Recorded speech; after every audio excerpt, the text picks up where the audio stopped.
अपने पुत्र को कहा, बहुत ध्यान देना बच्चों, ये विद्या पढ़ने की कला है, हम विद्या को अर्जित कैसे करेंगे और उसका उपयोग कैसे करें, कहाँ करें।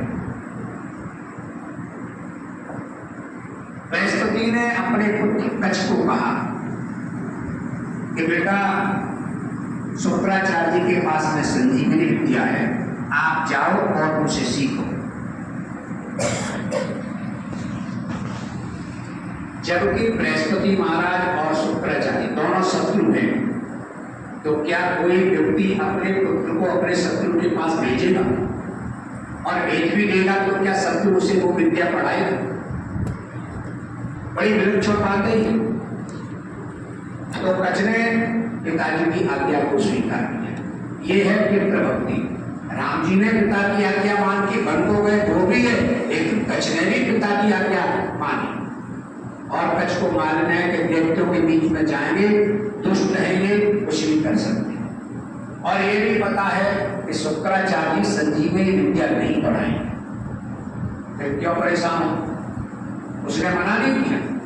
ये है निष्ठा, ये है दृढ़ता, ये है कुछ करने की लगन, जुनून है मन में, नहीं संजीवनी विद्या सीखेंगे कहीं भी हो। शुक्राचार्य जी के पास गया, प्रणाम किया और कहा, गुरुजी मैं बृहस्पति का बेटा हूँ, मेरा नाम कच्छ है, मैं आपसे संजीवनी विद्या सीखने आया हूँ, अब आप मुझे संजीवनी विद्या सिखाओ।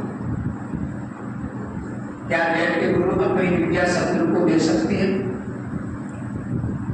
अच्छा, गुरु की एक समस्या है, दे तो नहीं सकते पर मना भी नहीं कर सकते। शुक्राचार्य ने ये तो नहीं कहा कि हम पढ़ाएंगे नहीं, यदि मना कर देंगे तो सरस्वती कुपित हो जाएंगे। भाई तुमको विद्या मिली है, इसका उपयोग करो, दुरुपयोग मत करो। मना करेंगे तो सरस्वती उनको साथ देगी, निष्फल हो जाएगी विद्या। तो मना नहीं किया, पहले पढ़ाएंगे और पहले सेवा करो। क्या करना है? शुक्राचार्य बोले कच्छ से कि आप गायों की सेवा करो, सुबह से शाम तक गायों के पीछे जाओ, गायों को घर में जाके चराओ, सेवा करो, गोबर डालो, झाड़ू लगाओ, पानी पिलाओ, दूध निकालो, गायों की सेवा करो। बताइए सेवा कौन कर रहा है? देव गुरु बृहस्पति का बेटा, जिसने कभी कोई सेवा नहीं की, कभी कुछ काम नहीं किया। इंद्र के गुरु है बृहस्पति, उनका बेटा गाय की सेवा। तो विद्या जो पढ़ी जाती है, कृच्छाय तपसे हम, कष्ट पूर्वक विद्या का अर्जन करो। जितना ही कष्ट हो, सुख सुविधाओं में रहकर के विद्या नहीं पढ़ी जाती, नहीं मिलती, लेकिन कष्ट पूर्वक जो विद्या पढ़ता है। आपको ध्यान हो, रामायण पढ़ी हो या सुना हो, जिस समय वशिष्ठ ऋषि ने राम लक्ष्मण भरत शत्रुघ्न चारों भाइयों को गुरुकुल में पढ़ने के लिए ले जा रहे थे, तो केकई ने एक बात कही।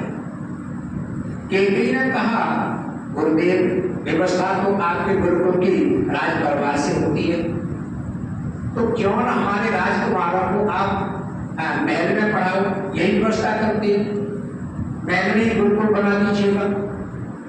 तो वशिष्ठ ऋषि ने एक बात कही, बोले केकई आप कहती हो बात तो ठीक है, लेकिन महल में रह करके वो विद्या राम नहीं पढ़ सकते जो विद्या वन में रह के पढ़ सके। क्यों? बोले हो सकता है राम को कालांतर में वन जाना पड़े, और वन जाएंगे तो वन में कैसे रहा जाता है ये महल में थोड़ी पता चलेगा। ये तो वन में रह के, गुरुकुल में रह के, बाहर रह के राम सीख पाएंगे। इसलिए राम को तो वन में ही जाना होगा पढ़ने के लिए, क्योंकि वहां की गतिविधि, रहन सहन, ये सब तभी सीख पाएंगे, गुरुकुल में सुविधा है। तो बृहस्पति का बेटा कच्छ गाय की सेवा करने लगा। आश्चर्य की बात है, जब व्यक्तियों को पता चला कि ये बृहस्पति का बेटा है और विद्या पढ़ने आया है, उन्हें ऐसा लगा कि हो सकता है कि शुक्राचार्य कभी इसे विद्या पढ़ा दे। तो दैत्यों ने उस बालक को मारा, उस कच्छ को मारा और टुकड़े टुकड़े करके फेंक दिया। और जब कच्छ ही नहीं रहेगा तो पढ़ाई कहां से होगी। शाम को गाय आ गई और कच्छ नहीं आया। कच्छ सुंदर बहुत था। शुक्राचार्य जी की एक बेटी देवयानी थी, नाम सुना होगा देवयानी का। देवयानी ने जब कच्छ को देखा तो आसक्त हो गई और प्रेम करने लगी। कच्छ को बिना देखे नहीं रहती। देवयानी ने पूछा, पिताजी कच्छ कहाँ है? शुक्राचार्य जी ने ध्यान किया, बोले वो तो खत्म हो गया, मर गया। दुष्टों ने टुकड़े टुकड़े करके वन में फेंक दिया। देवयानी बोली, कुछ नहीं हो पिताजी, मुझे कच्छ चाहिए। आपके पास संजीवनी विद्या है, उसके अवशेषों को इकट्ठा करो, जोड़ो और उसे जीवित करके हमें दो। हर व्यक्ति की कोई कमजोरी होती है, हम लोगों में कहीं न कहीं कोई कमजोरी होगी। शुक्राचार्य की एक ही कमजोरी है, उनकी बेटी। बेटी जो कहती है वो करती है। तो शुक्राचार्य ने अपने योग विद्या के द्वारा उस कच्छ के टुकड़ों को अवशेषों को इकट्ठा किया, जोड़ा और संजीवनी विद्या से उसको जीवित कर दिया। राक्षसों ने देखा ही तो फिर जीवित हो गया। अब कितना ही इसको मारिए, गुरु जी तो जीवित कर ही देंगे। एक काम करते हैं, इस कच्छ को मारो और गुरु जी को पता ना चले, गुरु जी को खिला दो। उस कच्छ को मारा। हमारी भारतीय विद्या कितनी प्रबल है। उस कच्छ को मार करके शुक्राचार्य को पता नहीं चला। राक्षसों ने उस कच्छ को शुक्राचार्य को खिला दिया, पेट में चला गया।